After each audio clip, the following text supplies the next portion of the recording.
Small group activities and discussions encourage peer-to-peer interaction and social learning in courses. D2L allows instructors to divide classes into small groups. To create a new set of groups, select Communication from the navigation bar, then click on Groups from the drop-down menu. Select the New Category folder, and then enter a name for your category.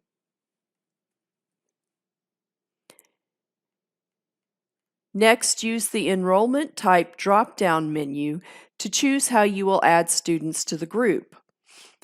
These options include number of groups without auto-enrollments, where you determine a specific number of groups and then manually add students to each. With the Groups of Number option, D2L automatically enrolls students in each group, and the enrollment is limited by a number you set.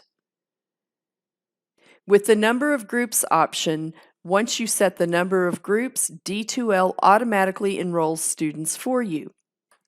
Additional options also exist that allow students to self-enroll themselves into either a set number of groups or an infinite number with capped enrollment.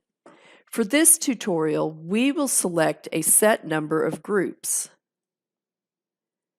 and set the group number to 3.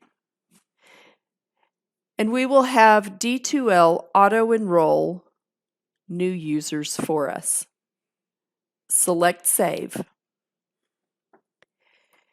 Note that if students withdraw from a course, D2L does not automatically level the number of students in each group.